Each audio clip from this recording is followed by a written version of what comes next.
Marriage should be exclusive to a man and a woman, like it was traditionally the base of a family, that is the base of the society.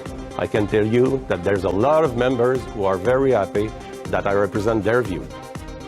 Potential Conservative leader candidate Richard Descartes thrust social issues into the race this week. Descartes said in several televised interviews that he believed being gay is a choice. Those views quickly and strongly rejected by several Conservative MPs. This is totally unacceptable, and I 100% or 1,000% disagree with what he said. I strongly denounce those comments. That is not the views of my constituents, especially my members in my party. I don't even want to give that person a platform. I fully reject, some of the statements that he made. The reaction on social media equally swift and strong. Susan, John, Vicky, and Tasha back for another round. Okay, what do we make of this, and what do we make of what it has injected into the campaign? Susan, do you want to start us off? Well, clarity, I would say. It's now clear that the next Conservative leader cannot have the kind of ambiguous, ambivalent views on these issues that Andrew Scheer did. I just note in passing that it's odd that a lot of the people who are speaking out now denouncing Mr. Descartes were not denouncing Andrew Scheer in the course of the campaign, with the noble exception of Michelle Rempel-Garner, who has been always a very strong supporter of LGBTQ rights. It's almost as if, and by the way, Lisa Raitt, who's on the organizing committee overseeing the race, has said recently that all candidates are going to have to sit down and talk to the committee about their values, about their past expressions of perhaps anti-gay feeling on social media, and explain themselves. So they're going to be vetted on this particular issue. We'll see what that produces. John, what has this injected into the race from your point of view? First of all, Andrew Scheer never said anything remotely within 1,000 years of anything that Richard Descartes said, so it's ludicrous to compare the two.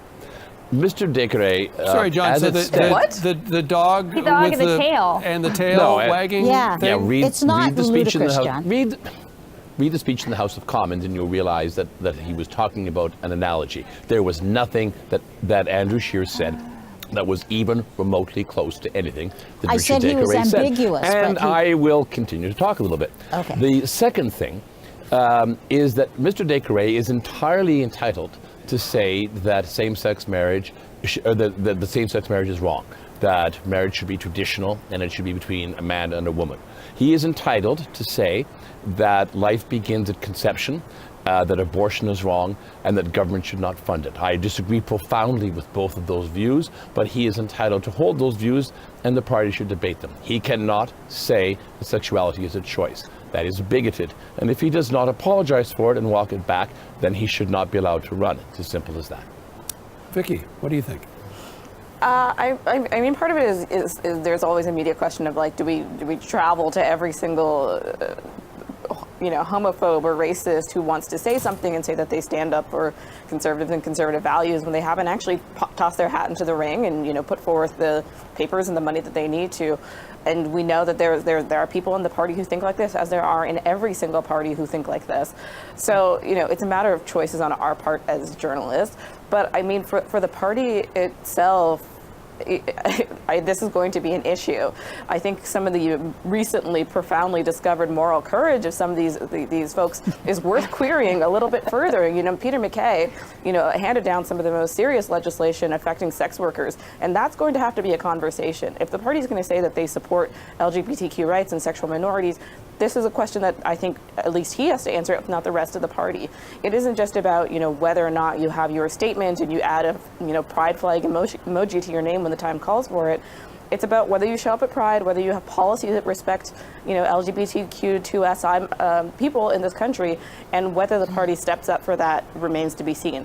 Whether it has any appeal, however, to conservative voters, we don't yet know. Whether it'll just be a check mark to say, okay, we aren't electing a homophobe or a racist this time. I'm interested to see how that conversation unfolds.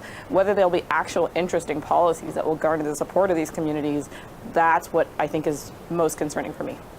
Tasha, your take on what this has arguably Dekare's comments, but more specifically what it has injected into the campaign. Well, it's not just Dekare. There's another candidate you had mentioned earlier, an MP actually, who has similar views to Dekare on abortion. There's a woman in Toronto whose name unfortunately escapes me for the moment, but she also says she's a pro-life candidate, is going to be running in this race to get that view out. And I think what you're seeing is this emergence of sort of single issue social conservatism, which is what unfortunately the Conservative Party sort of struggled against in the last election. The notion that people are anti-gay, people are anti-abortion, that's what a conservative is, when that is not what a conservative is. That is what these conservatives say they are running for. And I think that allowing the race to be hijacked by this one issue is, the last thing the party wants, because there are so many issues to debate. The party does not want to be seen as stuck in the past and holding beliefs that don't hold any currency, like things like conversion therapy and stuff, which have been proven to be absolutely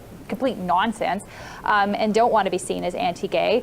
But the reality is that there are people who are looking for a venue for those views. And unfortunately, these particular candidates will attract those people. Will they sign up to the Conservative Party? Can they become members even if they hold these views? That's the issue the party has to grapple with. And so that is a task for Lisa Raitt, Dan Nolan, all those people on that committee. How do you deal going forward with people who could bring those people into the party, not necessarily that they're all in there right now? Yeah, I also think there should be some forgiveness, too, for people who've made homophobic or anti-immigrant or other comments in the past, but have genuinely learned and grown and evolved. Because that's the case for a lot of Canadians. We've all said stupid things when we were younger. Some of us have said racist things or homophobic things. So it's a judgment call. I wish the same kind of scrutiny, when we're talking about possible candidates, was being focused on their position on climate change and the environment, and what they really think about that. I see somebody like Peter MacKay, for example, just in his initial comments, probably trying to straddle the same impossible line that Justin Trudeau has been following, which is we want to grow the resource economy, but at the same time, we want to limit climate change. The two are, in some instances, incompatible. But I'd like to see. And here I agree with Susan. Can we please have a discussion over the course of the next few months on Canada's position vis-a-vis China in this leadership race, on deficits and debt, on healthcare policy, on climate policy? The Conservative Party has alternatives to offer to the Liberal Party, and it should be allowed to debate them as part of this leadership campaign, and eventually a leader should come forward who represents values and positions on these substantive issues. I would contend that every minute that we waste on this nonsense of social conservatism is just that. It's a minute wasted. Oh, I don't agree with that one, John, because I think whether you think it's nonsense, you definitely see some of these smaller people like Mr. Dekare using this to garner attention, and then they end up, as MPs, or they end up in positions of power where they make choices and decisions according to their beliefs. So I think it's worth having that public debate.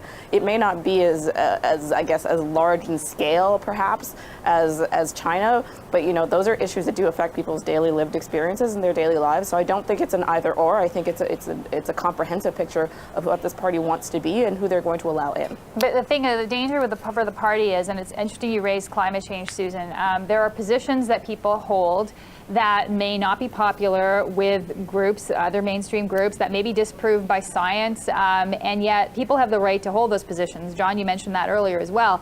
So what does the party do? Does it say you can't run because you believe X? If you look at the party's statement of principles, for example, supply management's still in there. If everyone who disagreed with what's in the party constitution or the party principles right now wasn't allowed to run last time, Max Bernier wouldn't have been allowed to run either. Max Bernier also was a climate change denier, pretty much. During the last election, he came out as one. So would he have been denied to run? It's a very slippery slope for the party to exclude people on the basis of what they believe because people don't.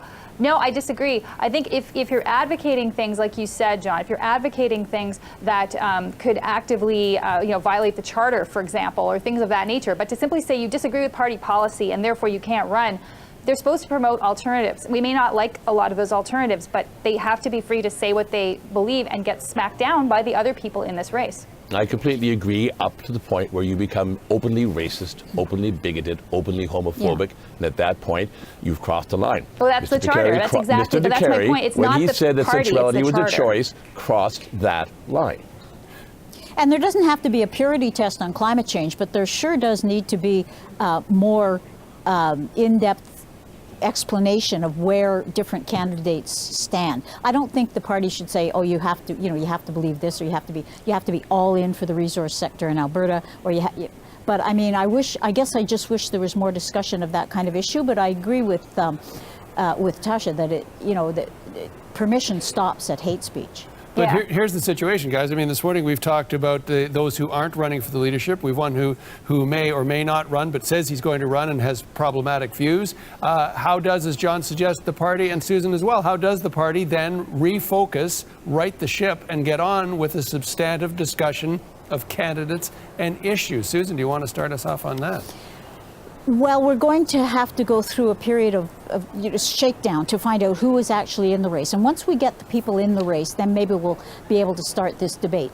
It's all backwards, but it's always backwards in politics. Do you remember after, in the wake of the last election, there were a lot of Conservatives saying, we really need to sit down and discuss policy, clarify our position on a bunch of things, and then we're going to have the leadership race. Well, it's been flipped now. So now we're having a leadership race, which essentially is a assessment of different people's qualities, political qualities, their character, their background, their ideas, not so much. So I don't know. I'm hoping some clarity comes out once we know who's actually a serious candidate. John, is it up to Lisa Raitt to right the ship and keep them steering forwards? No, they put in place rules that will fix most of this, including a $300,000 entry fee. And remember, that's just not somebody writing a check for $300,000. There's a $1,600 limit on how much any one person can contribute, and corporate donations and other organizational donations are banned. There also, you have to put out lists of supporters from different provinces and from a minimum number of ridings. By the time we get through to the end of February, these also-rans will no longer be something we're talking about. You're optimistic. I mean, Campaign Life Coalition and other groups on the issue of abortion, never mind LGBTQ rights here, but on the issue of abortion, have been very vocal, especially in the last election, about being disappointed in the party stand. It's not unrealistic to think that people who wanted to be in the process, who aren't necessarily members of the party now, but who wanted to join and make this their vehicle for the change they want, may be able to raise those funds. So I do think the party has to look very hard at this and say, okay, where do we draw the line in the sand?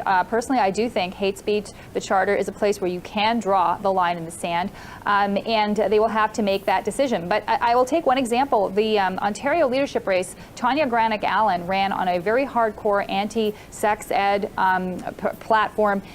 She, got to the debate, she said her piece, and she flamed out, and that was that. And we have not heard much from her since. So